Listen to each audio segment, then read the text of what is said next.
So let's start with Chris Paul going to the Phoenix Suns. Was this trade the right move for the Phoenix Suns? It's the right move on paper. Sorry. I'll let you start. All right, I was supposed to say it's the right move for the Suns, and it's a near perfect situation for Chris Paul because the Suns have young talent in Booker and Aiden, and like they really began to break out last season. And what I think they needed was like a kind of a veteran playmaker like Chris Paul to kind of lead the team.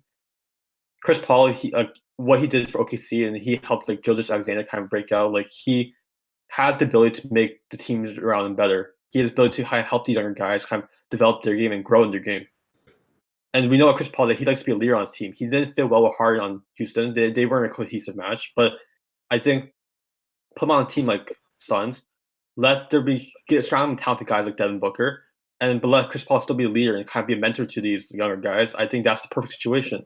The reason why I won't say it's completely perfect, the reason why I said near perfect originally was because the Western Conference is just that good, and Chris Paul wants to win a championship. But I don't think the Suns still have enough yet to be that team to win a championship just because the Western Conference is stacked. There are too many good teams in the Western Conference. They still have the Lakers, still have the Clippers. You still have the Golden State who are going to come back this year. And I don't see the Suns being that number one threat in the West. Although I believe they'll be a good team. I believe Chris Paul will offer a lot. I don't think they're the favorites for the Western Conference. They nailed it. And I think what's going to happen is Phoenix is just a slightly better version of OKC. I think OKC surprised people. People didn't know how good Shai Gilgeous-Alexander was going to be. People didn't really expect the rise of him. OKC had a lot of things going for them last year, including just the duo of Chris Paul and SGA.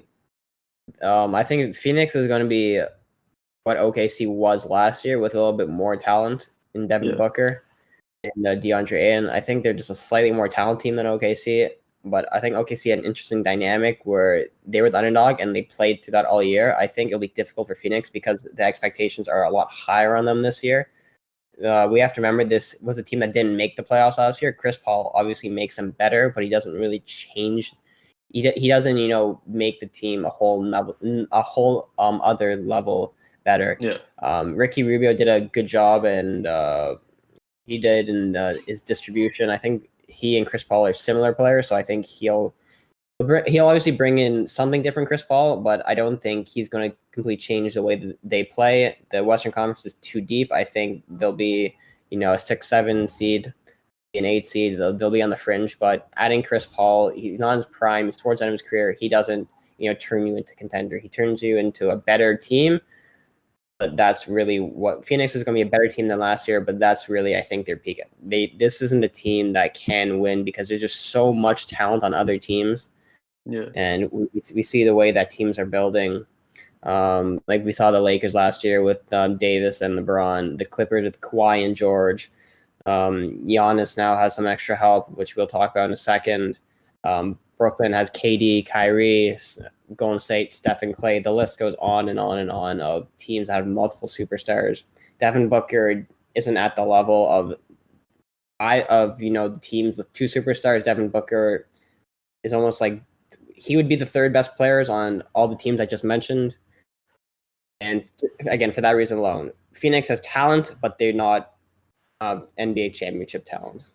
Yeah, I agree with that. It's not a good dig on Phoenix. It's just that there's so many. Yeah, we're not hitting on Phoenix. NBA. Yeah, but now they have expectations. I think they'll fall short of those expectations because I think we're overestimating what Chris Paul can do. He obviously makes the team better, but he's not gonna blow anyone away with his speed or skill or talent. We know what Chris Paul is. He's not the best version of Chris Paul. He is the 36. He's still a very good version, but he's not the best. Yeah.